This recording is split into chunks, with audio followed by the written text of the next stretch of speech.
Okay, 4 o'clock's arrived. It's time to start. Welcome, everybody. My name's David Bowes, and I'm going to be giving a little 1-hour lecture on my proposal for alternatives to heat map calculations. So let me start with a little note about myself. Hopefully give you a little bit more confidence in what I might have to say. So that's a picture of me on a good day. I've been a consultant in quantitative risk analysis since 1989. That's an awful long time in risk analysis world. Makes me one of the old farts of risk analysis because it hasn't really been around all that long. And as a consultant, I provide training in risk analysis modeling or how to think about risk. I teach people the mathematics of modeling, do some auditing of models, mentoring when people want to start applying risk analysis in their business. And also occasionally I get to do some expert witness stuff in court cases, which is an awful lot of fun. Since the beginning, I've focused on risk analysis as a problem solving and decision making tool. And I've been using it in business and governments in all sorts of different areas, and use an awful lot of different techniques. That brings a lot of advantages, I think, because the techniques that one finds applicable in one area, say, for example, diamond mining, bizarrely end up being very useful in another area, say, operational risk in banking. And when one sticks to one particular area, that's not always particularly obvious. I'm an author or co-author. There's several books. You can see pictures of the books there.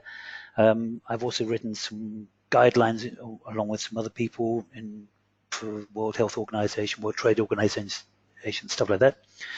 A bunch of academic papers. You can find me on academic websites. And some articles, of course, in LinkedIn. You may have come across them. Some of them are serious, a lot of them not very serious. I've also written a risk wiki, which you can find on the Vose Software website, which is a pretty comprehensive explanation of various techniques in the field of risk analysis, which are all hyperlinked and stuff. And finally, I'm the designer of quantitative risk analysis software, Model Risk, which is a spreadsheet add-in, Tomorrow, which is a project risk analysis add-in, Pelican, enterprise risk management software, which I will vaguely touch on, but this isn't really a pitch for Pelican today. BWise, which is a GRC software tool. We developed the quantitative risk management application for that. And we also do a bunch of bespoke risk analysis tools with the software company that I'm also part of. And if you want to get hold of me, here's my personal email address, and this is my personal phone number. Bear in mind, it's my personal one. It's my actual mobile, so don't please call me in the middle of the night.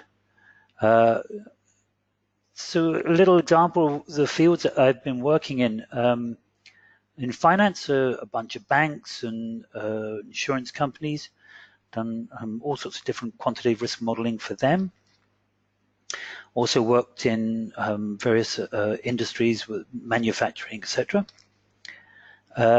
Worked in the energy field a lot. That's originally where I come from, is oil and gas in the very beginnings of my career. I've worked in all sorts of business areas where, management consulting type work in consultation with a bunch of different business management companies. And the bit that probably is the most intellectually challenging and sometimes the most interesting is I work quite a bit in scientific arena, where one is trying to solve problems in human health, in environmental changes, even done some work for NASA, which I'm particularly proud of. I'm based in Ghent in Belgium.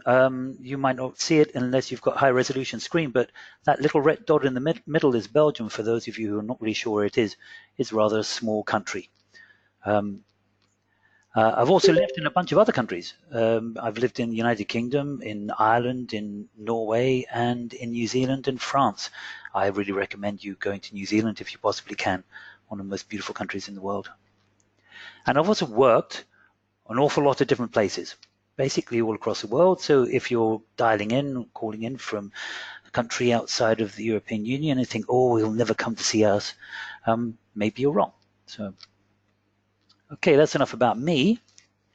And let's look at heat maps, why we need an alternative as I see it. The very basic heat map is this, something that looks like this, usually a 555 square, and it has color coding from the green, the orange, and the red being the scary, the green being the fine, the orange being we don't really know, somewhere in the middle. So red risks are ones that have got a high probability and a high impact. Obviously, they're the ones you most want to avoid, and the green is the ones that you're perfectly comfortable with. A purely qualitative scale just uses something like 1, 2, 3, 4, 5, or very low, medium, high, very high, etc. Just some nominal scale for each of these two axes. It has no scoring. It has no real structure, which means that you don't actually have a rule even for defining what is green, orange, or red.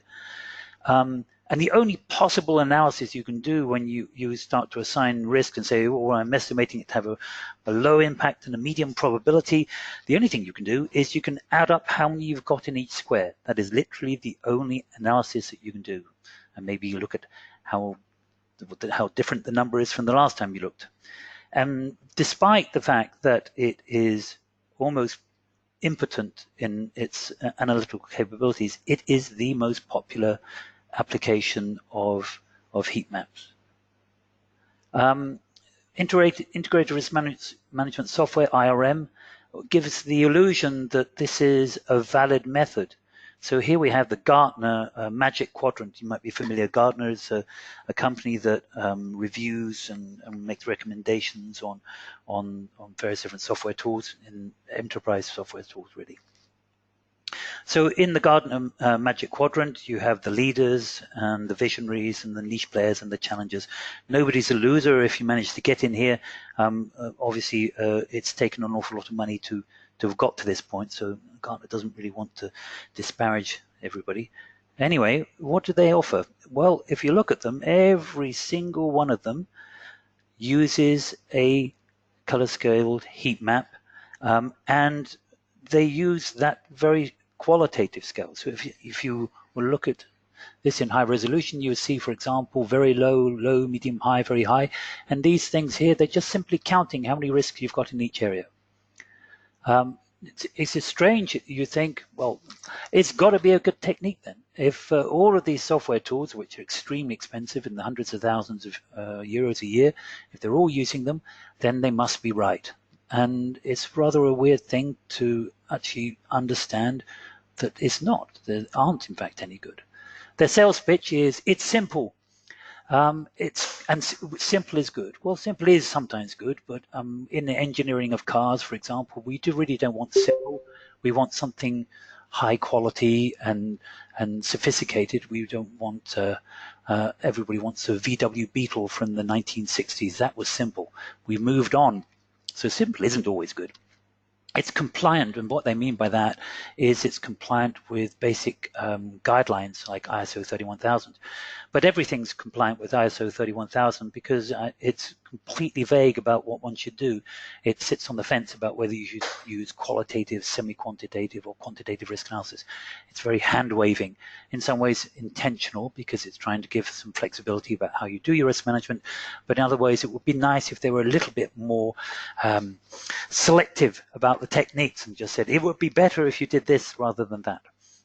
And they will say it's best practice. Why is it best practice? Your guess is as good as mine. I think it's just because everybody uses it, but because everybody uses it does not make it best. And of course, it's far from best, as we will find out. They never talk in their sales pitch about whether it's useful. I actually sat through one of them over a couple of hours recently, and at no point in the whole presentation was there ever a discussion about decisions or how it add value or how useful it was. The only thing that it talked about was reporting, and to be honest, that was the only thing that the client or the potential client was interested in, because an awful lot of risk management has really been reduced down in terms of expectation to reporting, and we want our reporting quick and simple, and that's a shame. because when you're managing risk, you're adding, if you're doing it well, you're adding a very considerable value to your business. It's extraordinary to me that we try to make risk management, which perhaps could add 10, 20% to the value of business, we try and reduce it down to a simple grid of colors, where we expend an awful lot of effort, and we will hire great professionals in all sorts of other areas, from engineering to accounting to legal, whatever. We'll put more effort into trying to make sure we have properly educated people in human resources, and nothing bad with that, than we will in risk management. Then if we move beyond qualitative risk and analysis, we go to semi-quantitative, and there are different definitions of this. But semi-quantitative, basically, you have the same grid, but you start to assign numbers, like 1, 2, 3, 4, 5 for impact scale, and 1, 2, 3, 4, 5 for probability. You multiply those two together, probability time impact, and you get a number here. And then if we're good, we'll also put some rough descriptions around what we mean by that first category. Instead of saying it's just very low, we might say in financial terms it's less than $10,000. If very high, we might say it's greater than $1 million. And this is getting a little bit better, but it has a couple of very significant problems. The first one, which I find very weird, is that we've got two scales. If this is 1, 2, 3, 4, 5 down the impact scale, then it's not related to this scale here. Because you'd think if something has a 100% chance of occurring, that would be up here somewhere, it should have the same number, the scale, like a value of 5, as an impact, in my view. I don't see why we need all these different scales. And that makes it confusing. But the one reason why we have it is because when we have these scales, we can say anything 15 or above, we're going to color red.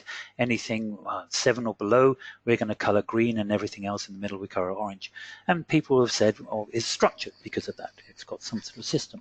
But it's actually a system that is completely arbitrary, because these scales are never linear and completely, or they're never logarithmic completely, and so when we multiply these scales, it doesn't actually mean anything. So when you have a value of 10 over here, this could be many multiples in terms of impact size compared with a value of 5, and so where it should actually be double, if it made sense. We lose a lot of information, or at least instead of losing a lot of information, we're not asking people to collect the information. We're just saying, look, just tell us if that probability of that event happening is less than 5%, and we can stick it in this box.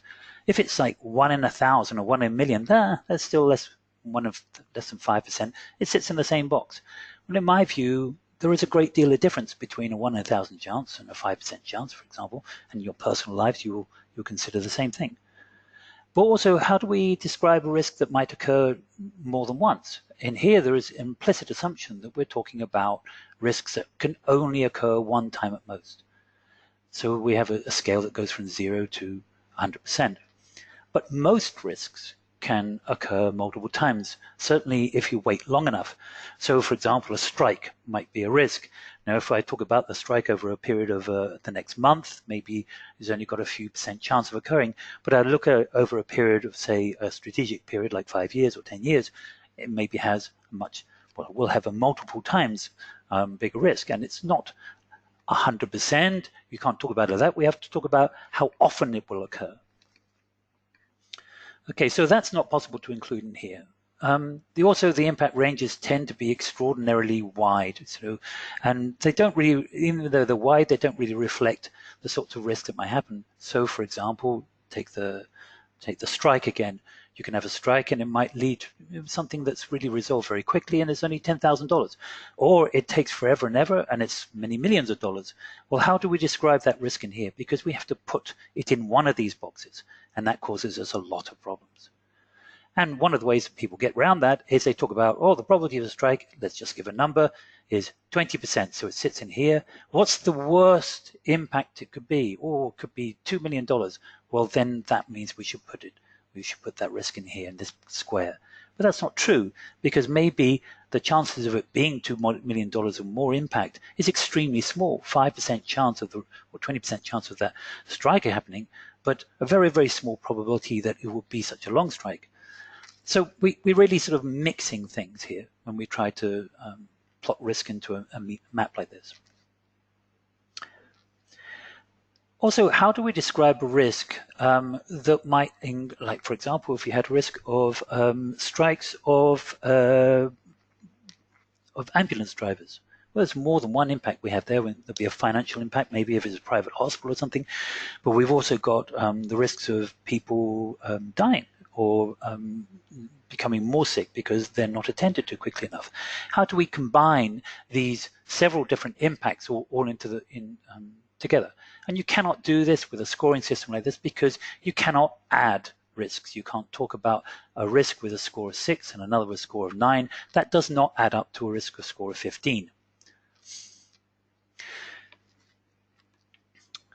In the same kind of problem, we have risk just about the most common, which is people look at financial risk. That's normally where people start. And we cannot use this method for combining, just simply adding up different risks with different levels of financial impact. This scoring system will not allow us to do this. Having said that, in fact, it does turn out that scores are actually useful if you use them right, and we'll see that a little bit later. So in my view, let's move along a little bit from the heat map and go onto something a bit more interesting. So in my article on LinkedIn, I talked about using impact scales and mapping these impact scales together, and basically using a technique called multi-attribute utility theory, and having some additive utile scale, which I'm going to explain in a bit more detail now. Okay, so in the example I gave in LinkedIn article, I talked about different entities within the corporate structure. So you would have the corporate entity itself, and then maybe one layer down is Division 1, another and Division 2, and then a layer down from Division 1, there might be Subdivision 1.1, Subdivision 1.2. Now these can have very different financial scales. So for example, we've got here that a catastrophic impact at corporate level would be, say, $1 billion. But Division 1 is 200 million and Division 2, 600 million. These two impact scales, catastrophic impacts, would be less than the corporate because the corporate owns them. And so similarly, if you go down the scale, your Division 1 has 2 subdivisions, and they've got impacts of 10 and 20 million, which would be catastrophic. Catastrophic meaning that it would destroy the entity, maybe something like 30% of the capital value of that entity itself. Right, so what we can do is we can set up a scale where we say anything bigger than catastrophic is just basically catastrophic. It doesn't really matter after that. It's just so big that we don't exist anymore. Anything smaller than nil, we don't worry about, just to knock off all of the dust. And so between those two, we want to set up a scale. Now, what we can do is we can use a particular method where we simply find the multiple, and I show a formula in the spreadsheet about how to do that. You can find a multiple, say, I'm going 9 steps, dong, dong, dong, dong, through here until I get to this extremely high from the nil. I go through 9 steps, and what is the multiple that would get me there? And these are the numbers you would have on here, which means that if I multiply by 3.59, as it's calculated from these two numbers, then as I go through, I will get to that extremely high value, and you can round that off to something that's a bit more easy to read, which is what I've done there. And then I assign a score from nil all the way up to catastrophic, a score of 0 to 10. All right. Now, what's that look like? It means that if you've got 0 to 10 on the score vertical axis here, and we've got dollar values on the horizontal axis, then you can see that you've got the lowest of these lines is the corporate. That rises the least steeply, which means that for a score of 2 would be a much higher number for the corporate than it would be for other lower entities. So, for example, we've got a $19.9 million score, or impact rather, and what would it score? Well, it would score 6 for the corporate, but it would be higher for the division, 6.99, because that's a smaller entity in terms of actual capital value, and 6.23 bigger than Division 1 but smaller than corporate, etc., etc. And you can see that for Division 1.1, to have a 19.9 million financial loss, well, that would just be, it's off the scale. They're only a $10 million company. This would just destroy them completely. So it hits a 10. All right, and there's a little formula to be able to figure it out. But not everything just comes down to finance. We can also have other scales, for example, ethical scales, health and safety and environmental, we got on the left here. And this is something that typically in risk management, people struggle with a great deal. How do we assign scores to ethical scales? And we'll talk about it a bit later, but there's a lot of reluctance to do it.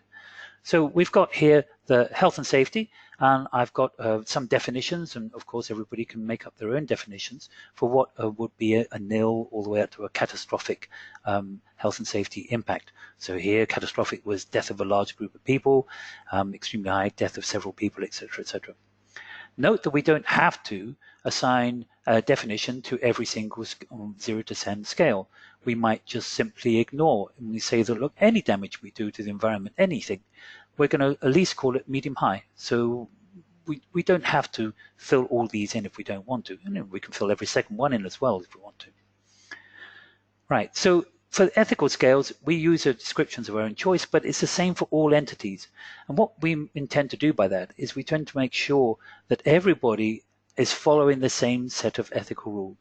So it's not that because a company is a small entity within the structure of the entire business that it will value an impact to the environment or people being unnecessarily being killed lower just because they're a small business. No, they need to value that with the same intensity that the corporation itself does. Then you can have other entity-specific ones. So, for example, here we have an entity where subdivision 1.1, and it's got a project. And if that project fails, what is the impact? Well, the impact could actually be all the way up to total failure only has a medium-low impact for the entity itself. So it can't be anything bigger. I just give this as an example to show that you don't necessarily have to have the lower part or the upper part filled in. You can choose what you want. But what is rather nice is that we've essentially constructed something of a risk appetite in here. And it's extremely, it's visible to everybody. That's an important part. Okay, so let's look at the impact scale, how it relates from one entity to another. So here I've got a health and safety impact of score 4, and you can see here score 4, if I read off along the x-axis here, y-axis, and drop down, you can see that the equivalent, and I put fingers in the air, quotation marks, equivalent to a certain amount of money, monetary sum. Right, so that for that impact, for that health and safety is a scale of 4, but if we go backwards and trace up, we will find that it's a higher scale, more important for the other entities. So for here we have subdivision 1.1, that's the smallest entity. An impact of 4 is actually a higher score. And the reason it's a higher score is because we're always sort of balancing the size of the entity. If it was an entity was to say, look, $1 million would be a score of 4 for me, $10 million would be a score of 7. We want the entity, just because it's a smallish entity, we want it to value the loss of life or long-term hospitalization very highly because it reflects on the corporation. So that whole ethical scale moves up. All right. For financial scales, if we were to look at, say, a $4 million loss, which I've got sitting here, and I see how that relates to each individual entity, you'll see that for the corporation, it's a smallish 4.5 scale. For the next smaller entity, it's a higher scale, and it works its way up. You can see the reasons why. So it's just because they are different financial scales. It's pretty easy. And what do we do about other types of impact? Well, reputation is mostly held to a corporate scale. That's because even if a small business does something wrong, it could be traced back to the larger corporations. And we see that more and more, I think, with social media, as you can't escape the fact that that your business should have known better just because it was a small company. People are much more vocal. So usually I think it's going to be held at a corporate scale. That's what we've seen so far. For project delay, this is held at a project level, so you can have an entity which is a project owned by another entity. It tends to be held to the individual project scale. It can be connected, like the probability of failure of the project can be connected to a corporate strategic failure, and that's something that I'm going to come across. I'm going to show in a little bit. I'll explain that later. Some things are when an entity its primary purpose is to provide a service, so then the performance is one of the key things that one is looking at in terms of impact. So you've got these entities. For example, electricity transmission company, it runs a national grid. Well, its key performance will be the megawatt hours or kilowatt hours that were not delivered, that were requested, but were not able to be delivered. For the internet backbone, it's minutes of downtime. For healthcare, preventable DALYs. A DALY is a disability adjusted life year, basically a measure of the amount of suffering that was incurred. It's a very interesting concept, the DALY. A lot of people who listening or reading my article were thinking, well, you can't assign a monetary value to life, etc.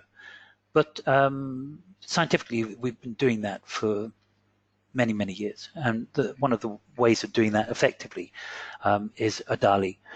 What we do with DALYs in healthcare institutes is they weight up different things. So you've got a person's life lost, that's worth a certain amount, but at the same time you also have to consider person's long-term suffering, right? 1,000 people each living 10 years of misery.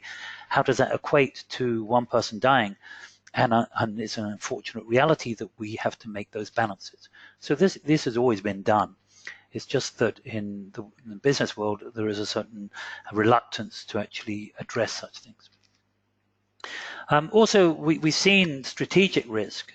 People talk about an impact being a strategic impact. And certainly in my business, we've looked at this and we've tried to incorporate, we looked at strategic impact as an actual final consequence. In the end, we decided that that's not really a best approach to take, and I'm going to show you a better approach to take a little bit later. Right, let's just remind ourselves for a couple of minutes of some basic probability ideas. So if you're not very familiar with probability mathematics, I think you won't find this too difficult, but essentially this is all you really need to know in terms of probability distributions and maths and concepts in order to be able to implement the method I'm talking about.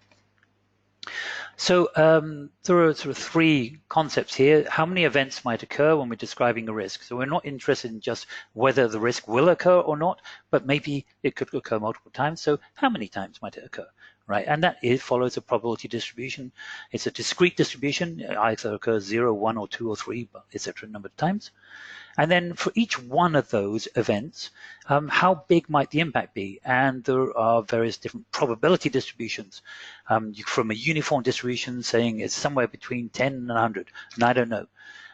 But essentially we're saying there's a low end, there's a high end, maybe there's some value somewhere in the middle that's more likely. So in rough concepts, these are two things that we need to do, we need to estimate, and then we need to combine the two together. So what is the total going to look like? And the total is essentially that we need to take the probability of having, say, 0, and that means, well, you've got here for 13% chance of 0. Well, that means there's a 13% chance that the total impact is 0. In fact, you can read that off here, 0, you can read off 13% there. but also there's a certain probability of B1 and a certain probability 2, etc., etc., etc. And for each one of these, if there's 1 or 2 or 3 risks, each one of them can take any one of these different values. And when you pile it all together, there are all an infinite number of different ways, for example, that you could end up with 20,000 as a total impact. It could have been 1 risk occurs with 20,000, 2 risks occur with 10,000, 3 risks occur with 2 at 10,000, and 1 at 2 at 9,000, and 1 at 2,000, etc., etc., etc., etc. So there's an infinite range of possibilities, and the only real way of doing it, nearly the only real way of aggregating all of those together, is to use something called Monte Carlo simulation, which is how you just generate random scenarios and add them all together and plot graphs. There are other more sophisticated ways that are used by actuaries like fast Fourier transform, but you will absolutely not need them. Okay, so when we look at the first of those 2 components, which is, well, the 3, we have the frequency distribution, we have the impact distribution, then we have the aggregate. Right, so look at frequency distribution. We can have these risks that can only occur once. And those risks, they will have a certain probability of occurring. Those are the typical things that we put into the heat map, and that's going to follow a Bernoulli distribution named after one of the founders of probability theory, Mr. Bernoulli. And so it's a Bernoulli distribution, and it has that value P as its input parameter. And that basically says it's going to be 0, this distribution 0 with probability 1 minus P, and 1 with probability P, basically counting how many times this event can occur, which can only be 0 or 1.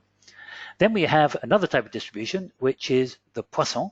And the Poisson models how many times an event can occur when it can occur more than once. So we have 2 things to worry about there. We have the expected frequency, and that is per unit time. It doesn't have to be time, but mostly it is. So we're looking at expected frequency, lambda it's called traditionally, and the time horizon t. Now, the longer the time horizon, the more we expect to see.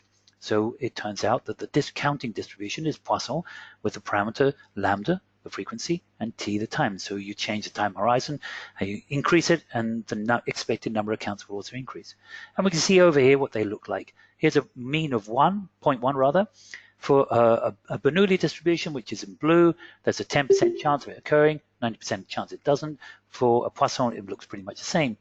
But for a mean of 0.9, you see the different distributions are quite dissimilar. Then we've got the single consequence with multiple opportunities of occurring. So you can have a flood, for example. It could cause a destruction of a facility. But a flood can occur multiple times, but the facility can only be destroyed once. So, you can have like fires, you can have lightning strikes, whatever. You can have these constant attacks, a bit like Game of Thrones, attacking the castle many times, but you can only be defeated once. Once you're defeated, it's all over. So this turns out to be a Bernoulli distribution. And the probability goes in, the probability that in this case that the facility will be destroyed follows this mathematical equation. It looks a bit complicated, but basically it is it's saying the probability eta minus lambda times p times t, these 3 parameters, is just a probability that the event does not happen. And 1 minus that is a probability it happens at least once. Well, that's pretty easy to understand, because once it's happened, it's all over. We don't need to go on any further. All right. Then in terms of impact distributions, we cover frequency distribution and we've got impact distribution. The only things you really need to know are that you've got basically for something that's got units like financial loss or downtime or whatever, delays of a project, then these things generally are described using 3-point distributions. So there's the typical 3-point distributions are PERT, modified PERT, that's in fact a distribution I invented. The log normal distribution, sometimes I don't recommend it. The generalized Pareto distribution, that's a very, very long tail distribution. In my view, probably the best distribution is something called the 3-point estimate if you happen to have it available. And that takes 3 points, the minimum, the most likely value, and some cumulative percentile. So for example, down here, you've got a minimum, a most likely value, and then the 90th percentile, so there's only a 10% chance of being above The reason we describe that is because at the 90th percentile, people can kind of go, yeah, there's a 1 in 10 chance it could be bigger than this. That's so much easier to ask from an expert rather than what is the absolute theoretical maximum that the distribution, the impact could possibly be. And people can never seem to be able to pin that because you can always think of some worst scenario. All right, so that's a 3-point estimate. And then on the right-hand side, we have multiple possible mutually exclusive consequences. So for example, health and safety, you might have, it could be a 3 or a 4 or 5 or 6 or a 7. So we could have just a minor scratch, or we could have, you know, somebody gets a big cut on the leg, somebody has to go to hospital, but they can just as an outpatient or an inpatient, or somebody who's actually severely injured permanently. These are different possible, excuse me. These are different possible outcomes on an ordinal scale that we saw using a heat map. And it would be very nice to be able to describe the distribution for those instead of just have to go with the absolute maximum. And that's a very easy thing to do with probability distribution. You just have the scores 3, 4, 5, 6, 7, and then the probabilities of each of those different scores. All right, so that's easy. And then finally, I want to talk about the aggregation. If you remember, we had the frequency, the impact size, and then the aggregation of them. And one of the things that people commonly make the mistake of believing is you can just take a distribution and you can multiply it by the number of events that might happen. And that's wrong. It turns out that that greatly exaggerates the magnitude or the widths of the distribution, therefore the risk. Instead, we have to use a Monte Carlo simulation. And basically, it works like this. It says, you just loop. You say, okay, take a sample from that particular distribution, like the 3-point distribution, and then keep repeatedly taking k different samples and add them as you're going along. And there are software like ModelRisk has a tool, but also AtRisk has a tool that will do this. In ModelRisk, it's called Aggregate MC, Aggregate Monte Carlo. You take the 2 inputs of the number of things you want to add, and then the distribution that you want to add k of. So here you have frequency distribution, here is severity distribution, here you have the aggregate. And a little thing that you may well not be aware of, but there is, if you wanted, say, health and safety impact, and you've got 3, 4, 5, 6, 7, these different scores, it could be that you've got several different possible impacts. How you can add those together? Well, you want to know how many of score 3s there are, how many score 4s, 5s, 6, 7. That turns out to be something called a multinomial distribution. And we'll come across that in a minute. Now, this has probably put several of you off thinking, oh my God, this is all terribly mathematical. I'm never going to be able to follow it. But I promise you, it is not difficult. And I've got a couple of spreadsheet models with a couple of examples that show these ideas, and then you should be able to follow them. So let's look at some ideas, some examples. I'm going to use Excel and ModelRisk. ModelRisk is an add-in that my company, well, company that I co-own, called Verse Software. We make this ModelRisk spreadsheet add-in. I'm using that. You can use AtRisk if you want, but ModelRisk or Crystal Ball, but most people use AtRisk. You can get a copy of ModelRisk from this link. ModelRisk Basic is a free software. It's genuinely free. Anybody can use it, and you can also, if you want to just try the ideas out, you can switch it to the complete version. You just click a little icon, it'll switch for a time, and you can try out and see if it works. And if you decide that you do want it, then you can buy a copy of the software. It will not cost you very much money at all. All right. The first example, you may remember if you saw the article in LinkedIn, that I did give an example of relocating an offshore transformer. And it was one risk which had multiple different impacts. So if you can see down here, I made a little spreadsheet. The different impacts were the project failed, oil was released into the environment, there were cleanup costs, so the cost of that happening, technician mortality. So we had all sorts of different things. And there was a probability that the risk event would happen in the first place, and then different probabilities that, given the risk event happens, which is there is a storm, that these different consequences occurred. And you can see that I was able to plot this all nice and neatly into some not heat map. So this is grid. So it's not 5 by 5, it's 11 by 11, so we made some progress maybe.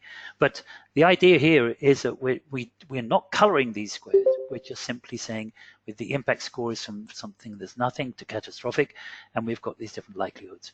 And I'm able, for one individual risk, the probability of a storm, I'm able to plot all of these different consequences, even though they represent different things, on the same heat map that's not a heat map. Now, in the spreadsheet that you can download, I'll allow you to download from the examples. You can actually produce this yourself. I've made a little template in Excel, so you can just put some numbers in, and this thing will plot for you nicely. Because you can probably appreciate that this is actually not an easy thing to do in Excel. So I've solved that problem for you. Right. So for example, we've got an acid spill which may occur when pouring from a vessel being like a tub or a vat or something. And there's a probability of that spill, but it's very uncertain. It has a highly uncertain health and safety impact, meaning it could be there's just very minor damage to somebody, it could be catastrophic. There's a cheap control for regulating the pouring, and so that we reduce the chances of some acid spill. And there's another extra one that we could add on top of that, but it's expensive. So what do? Let's have a little look. So I click on here, and with a bit of luck, the model comes up. All right. I've done it in two ways, and the first way is by Monte Carlo simulation. I'll just make this a little bit larger. The second way is by calculation. And in the end, I also plotted a little chart here. You can see these are showing you the impact score under the three different scenarios, which is you have no controls, or you apply just the control number 1, or you apply control number 1 and 2. All right, what can we do? First of all, we've got the financial scales, similar as we had before. We've got a time horizon, because the longer we are pouring acid out of tubs, the more chance, of course, that there's going to be a spill. So we need to define a time horizon over which we're looking. And we can change that number from 1 to 5, whatever. Then what I've done here is I've looked at the frequency at which we're pouring acid. The more frequently we're pouring the acid, of course, the more frequently we run the risk that we're going to have some spill. All right, and then we've got the probability of spill. I don't know what the probability is, somewhere between 1 in 1,000 or maybe 1 in 20, so 0.1% to 5%, somewhere. And I put this in here because a lot of people say, I don't know what the probability is. How can I know? And I agree with them. It's very difficult to know probabilities with any accuracy, but that doesn't deter us from actually doing an analysis, as we will see. So if I look at that between 0.1 and 5%, you're saying I have no clue if it's more likely 0.1 or 5. I'm just going to model risk here. You can see it's got both uniform with these two input parameters. And if I view function, you can see that this is a uniform distribution between that 0.5% and or 0.1% and 5%. So it's going to randomly sample here using Monte Carlo simulation. You see the numbers are changing here. So taking a random sample, saying that each one of them represents, it's possible that it's 2.6%, it's possible it's some other number. All right, these are the different scores of the impact, the health and safety impact, and these are given a spill. These are the different probabilities that I've assigned to it. Now I know that again we're not really being very precise. We're just guesstimating, if you like, at these numbers. The numbers have to add up to 100%. So in this formula, I've made it equal 1 minus the sum of those two things, or those things. But you can see what I've said here is that you've got a score of 1, which is the most likely, which is what's 1, just first aid for several people. And there's like an incredibly small chance of 9, which is death of several people. Really hard to imagine that if you have an acid spill, there's going to be lots of people dying. But nonetheless, we like to include it. Now, this is very different from what health and safety people might traditionally do, because they might just focus on that. All right, we've assigned some lookup values, so we're basically looking up the equivalent value in this table for what we mean by 3.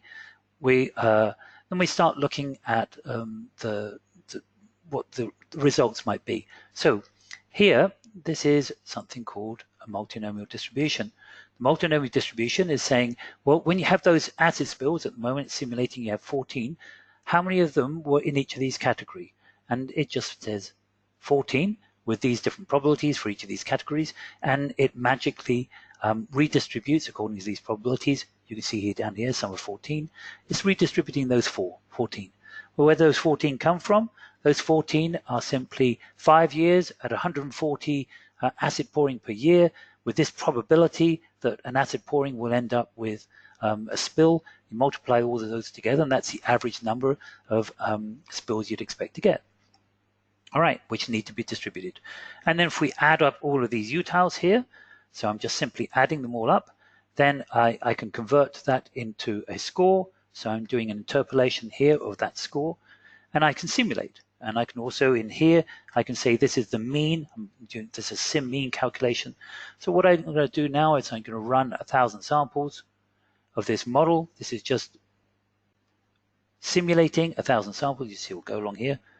So if you're familiar with that RARES called Crystal Ball or some other applications, or even ModelRisk, you'll see you'll get the same sort of results. All right. So what I've got here is the output was the total utiles. These are a monetary equivalent, and you can see here that the utiles, if I look at this, when I graph it, it's not very useful really, because we've got a scale that goes from just in the tens of thousands up into the billions, or at least into the hundreds of millions.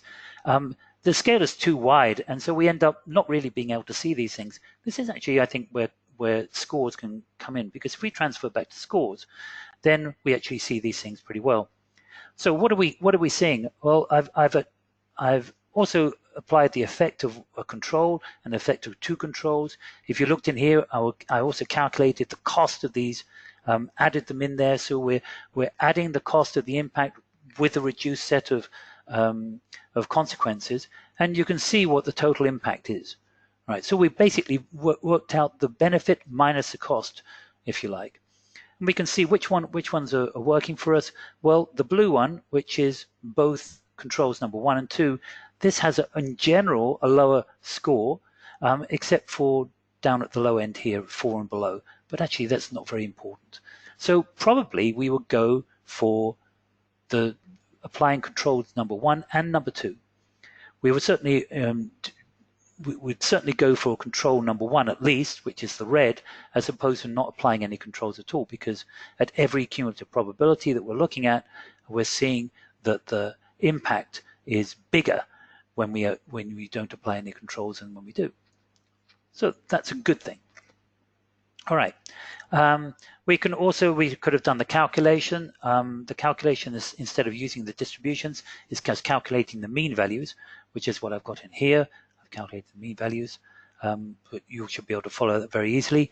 And then as a result, we end up just making links here. I can just plot them on this graph. So you can see that what I've got, if I was to change the impact score, or let's change the likelihood, let's change the likelihood to 3 just to, I'll mess up the spreadsheet, but you can see that this is an interactive thing. Basically, if you can use this spreadsheet to put in the different controls and impacts, sorry, the likelihoods and impacts, and it will plot them nicely for you in this graph. The only thing, all I've done really is I've created an XY scatter plot with some colored cells in the background and lined them all up. So it's not rocket science. All right, so that was pretty easy. It's easy because it was one risk event with multiple different consequences.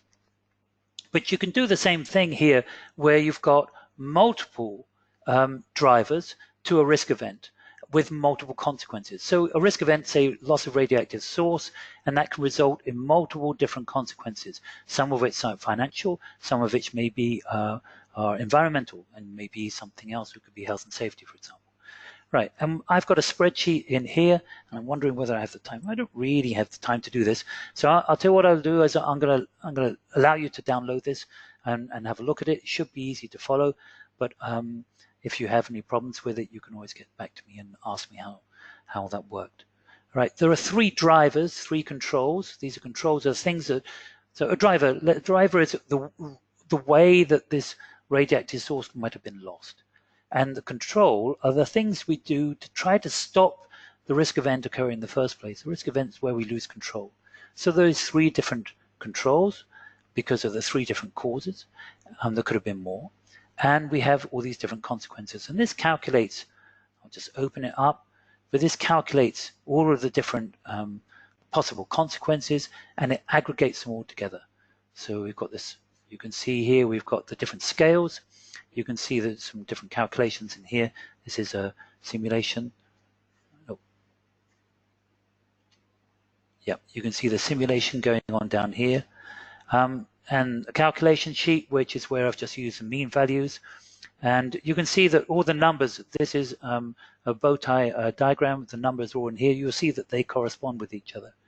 And then when we plot them all together, we have one risk which has got multiple different consequences with different probabilities, and they're all being able to be shown here. So if you think about it, in a traditional heat map, that's something that isn't really possible. You can't show them except by considering them as separate risks. And that's one of the main problems of heat maps, is that when you've got different consequences with different probabilities of happening, you kind of had to write each one of them out as its own separate line. You can't put them all together into one. So this is one risk event which has multiple different outcomes with different probabilities, and so you can see them all plotted together and I think this gives you a much richer explanation and understanding of the risk itself. Just try and get back to my right. So what sort of decision information can we get out of using this method? And it is nothing really more than using something called multi-attribute utility theory, where there's an independence between the different utility curves. You can look that up, MUAT, or MAUT, pardon me. It's been around for 20, 30 years, and I don't understand why people don't use it more. But one of the things that we're getting out of this is we're collecting much more interesting and realistic information. We're getting distributions of impact, we're getting information on probabilities, we're getting ideas of causes, we can calculate the values of controls, we can aggregate, we can add things together. That's incredibly important. If we can aggregate, we can get an overview, and if you cannot get an overview, then you really can't make decisions because you can't compare. So using this methodology, there's a much clearer risk taxonomy. Because we can separate out what are driving factors, what are consequences, and what is a risk event. Risk event being the point at which you lost control. So, for example, a fire is a point at which you may have lost control, but that doesn't necessarily result in any impact. You might just squirt it off with a fire extinguisher and no harm done. But it could be that there was some strategic impact, health and safety impact, different financial impacts, etc. We can have controls of those things that we're trying to do to prevent the risk from happening in the first place, and we can have mitigations, the things we do that say that, like the fire extinguisher, if the risk does occur, we stop or minimize the magnitude of the consequence. So there's a clear risk taxonomy that is available to us once we start looking at probabilities, and it automatically occurs. Also, we can start recognizing that risks are connected. So we've got here one risk is driving another risk, and once you start dealing with probabilities, you don't have the problem saying, well, if this risk has a low probability, and then it's got a medium chance of making another risk happen. What is that? What's a low? Is it medium low? When you have a low and a medium, there is no way of combining probabilities in those sort of ordinal scales. But once you assign probabilities, even though they might be vague or approximate, you can start to use them. Use the maths that's been around for a couple of hundred years. And we can start talking about things like, here is a control. It has an impact on several different risks, with different consequences, therefore. And so what is the value of that control? It's much bigger than if it was just simply controlling one risk. It's because it has many different impacts. And that has got to be useful, because when we recognize the value of something, we can say it's important that we keep up that control. We must not let it lapse. Risk aggregation means that we can also start looking in opposite directions. So we might be looking at the final consequence, for example. So consequence might be we lose a contract, disaster, we've lost a contract. Well, how could we have lost the contract? There could be multiple different risks with different drivers, but multiple different risks that could end up leading to the loss of that contract. And because we can aggregate probabilities, we can multiply probabilities up, etc., and add them, we can calculate the probability that we are going to lose this contract because of these multiple different risks. That's not something you can do with any qualitative or any quantitative scaling. Risk aggregation means that we can look at KPIs and dashboards, etc. It means that so we can look at the concentration of risk in different businesses or in different areas, whether it's legal, whether it's financial, whether it's about engineering, etc. It means that we can add up how important the different entities or businesses that may be controlling some of our risks. So it might not just be us and our business, it could be contractors or consultants or suppliers who are also in charge of handling some of the risks that we face. It would be nice to know how much we depend on them. And because you can aggregate, you can sum stuff, you can get down to these kind of calculations. You can look at the aggregate distributions of financial loss. So you can know what number you need to set. Do we need to set aside 10 million, 100 million to cover our risks? Well, once you've started to assign distributions and you've connected all these things together, you can absolutely do that. You can look at breakdown by entity or location or hazard. Where are our risks really focused? Maybe some business has got a much larger, proportionally larger amount of the risks than others. It would be very good to know that. You might just say, well, I don't want to get into this business anymore. It's too risky compared with the others. Well, you need to be able to add risk. You can't just look at, like, compare two heat maps. It will never give you an answer. You can also, because of aggregation, you can multiply probabilities and things, and you can look at the impact on strategic goals. So what's the chances that your strategic goal will fail? And that is something that decision makers are really interested in. If we're really honest, decision makers, the executives, are just not interested in operational risk, those things that might go wrong or right. They just add a bit of a margin to the bottom line, and they like to see that things are working fairly well. What they really care about are things like, if we invest in this business or this project, is it going to pull us under? Is it going to be a wild success? If we look at all of the risks globally, are we likely to have enough money to follow our strategic plan? Or are we going to be cash poor? Those are, how are we going to achieve our objectives for the future? And are they going to be derailed by the different risks that we face? These are the things that you can answer because you can aggregate. So you can work out the probability of failing to achieve strategic goals. You can look at which of the risks contribute to that failure. Because, for example, you might have a ton of different smallish financial losses, but in aggregate, they mean it's unlikely you're going to have enough money to follow your strategic plan. You can rank risks, of course. They can be ranked. Risks can be ranked, so that where you lose control or individual consequences. You can rank controls by their cost effectiveness, so that allows you to optimize. You can look at risks to say by their percentile, what is the biggest financial risk? It depends what you mean. At the 75th percentile, the mean, the 50th percentile. We can't answer that question in one word, but we can apply some probability definitions, like at the 75th percentile, which is the biggest risk, and you can find this sort of stuff out because we're collecting information on probabilities and frequencies and magnitudes. And financial impact, the probability of exceeding some particular loss. I think a lot of businesses were interested, executives would say, have we got any risks that could kill $3 million off our $10 million off our bottom line? You can figure that out once you're working on aggregations of losses.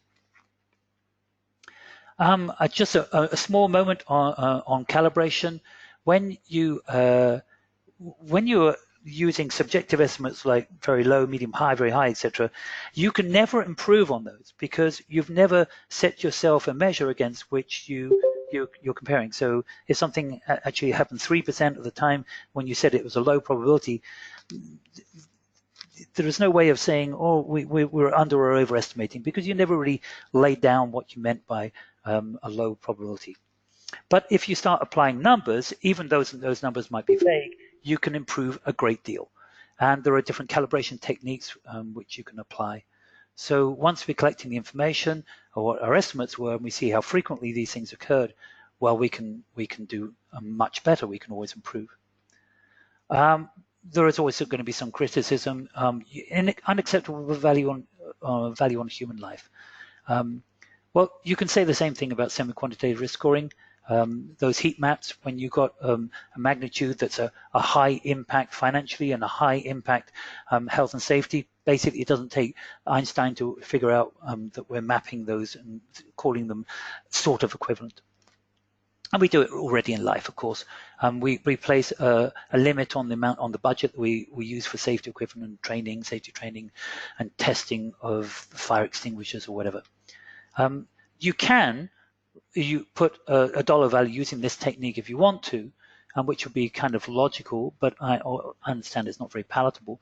But also what we've seen is that that's not really what happens, because when you assign these scales, you end up with essentially a very exaggerated estimate or evaluation of what a death of one person might be. So if you go down these sort of typical scales, you will end up with a death of a person would be worth something like 10% of the whole business. And that's pretty exaggerated. I'm not saying that people aren't worth a lot, but they're probably not worth 10% of the value of IBM. Okay.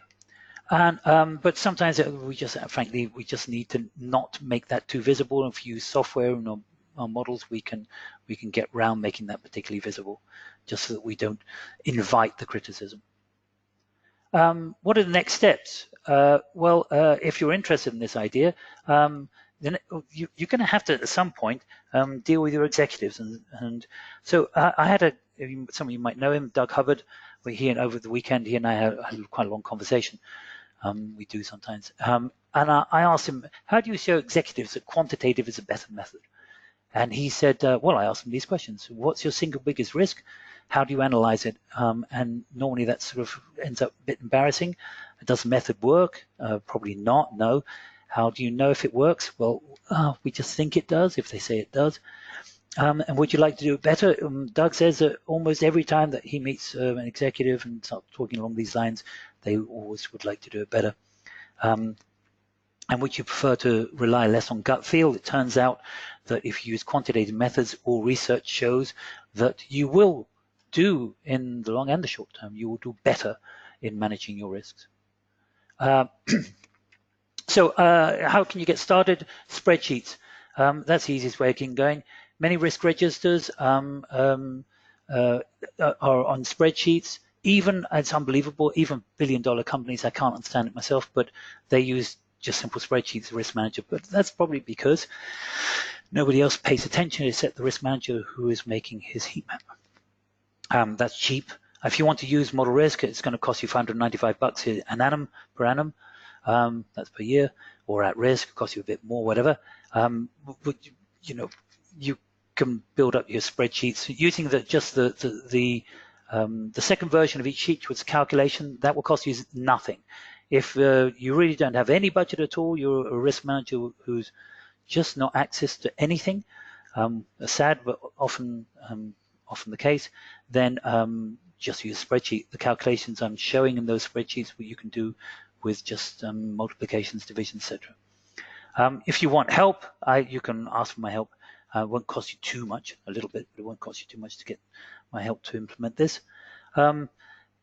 Templates are a good way, they can get you started. And those models that I've shown you, I'm going to give you a link so you can do it. As you move further along, you're going to need to include others. You need to avoid calculation errors, which typically crop up in spreadsheets.